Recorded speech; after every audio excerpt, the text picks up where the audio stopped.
అందరికీ నమస్కారం అండి. ఈరోజు ఈ వీడియోలో మనం వినాయక చవితి సంపూర్ణ పూజా విధానం ఏ విధంగా చేసుకోవాలో తెలుసుకుందాం. నేనైతే ఇలా మట్టి విగ్రహాన్ని నేనే చేసుకున్నాను. దాదాపు అందరూ కూడా మట్టి విగ్రహాన్ని పూజించండి.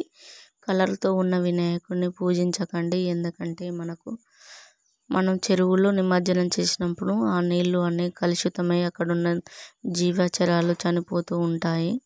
అందుకే వాటికి హాని కలగనీయకుండా మనం పర్యావరణాన్ని మనం అందరం కాపాడాలి.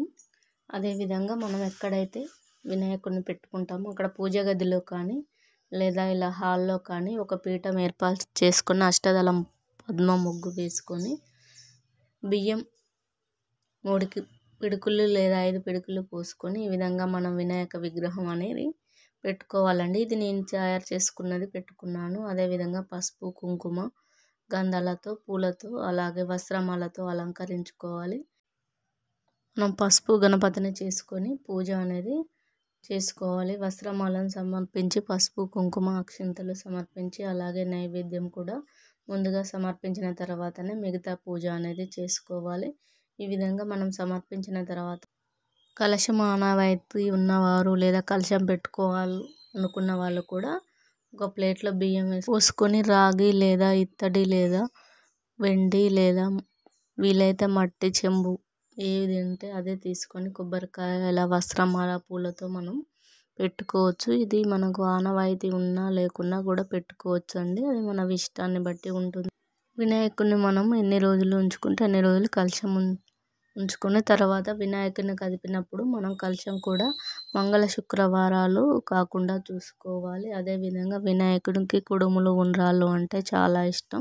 ఇవి ఒక్కటి చేసినా చాలు. ఇంకా మీ ఓపికను బట్టి మీరు ఇంకా ఎక్కువ చేసుకోవాలనుకుంటే 5, 9 ఈ విధంగా ప్రసాదాలు కూడా చేసుకోవచ్చు.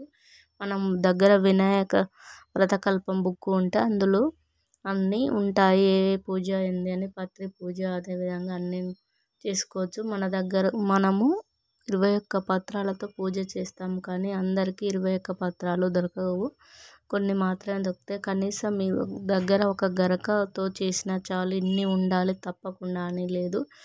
మనం మినిమం ఒక 3 లేదా 5 పత్రాలను అయితే సేకరించవచ్చు.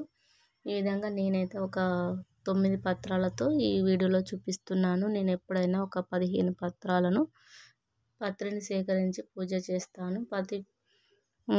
పత్రికి మనం ఆ పత్రి చదువుకుంటూ పూజ చేసుకోవాలి. లేని పత్రికి అక్షింతలు లేదా పూలతో పూజ అనేది చేసుకోవాలి. అదేవిధంగా ధూపదీప నైవేద్యాలు సమర్పించిన తర్వాత నేను ఇక్కడ మోదకం వత్తి అనేది చేసుకొని వెలిగించుకున్నాను. మీరు కూడా వీలైతే చేసుకొని వినాయక వ్రతకల్పం బుక్ ఉంటే అన్నీ ఉంటాయి. కలశ పూజ కూడా ఉంటుంది. కలశం లేని వాళ్ళు మామూలుగా చెంబులో ఒక మామిడి శుద్ధ జలం తీసుకొని ఆ పూజ చేసుకోవచ్చు. అదేవిధంగా భాద్రపద మాసం కృష్ణపక్షంలో చవితి రోజున జన్మించాడు మనకు వినాయకుడు. అన్ని విఘ్నాలను తొలగిస్తాడు.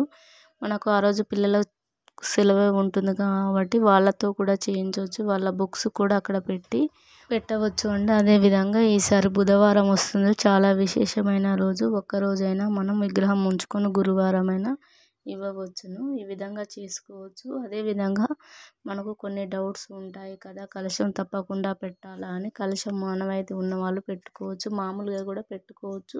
మీకు డౌట్ ఉంటే మాత్రం పెట్టుకోవద్దు. అదేవిధంగా విగ్రహం ఎన్ని రోజులు అని ఏం లేదు. 1 లేదా 3 లేదా 5 రోజులు ఈ విధంగా ఉంచుకొని మనం మన ఇంట్లోనే లేదా చెరువులో లేదా పెద్ద విగ్రహాల దగ్గర అయినా పెట్టుకోవచ్చు. ఇక్కడ నేను మోదకం వత్తిని చేసుకొని వెలిగిస్తున్నాను. మీకు వీలైతే మీరు కూడా వెలిగించుకోండి.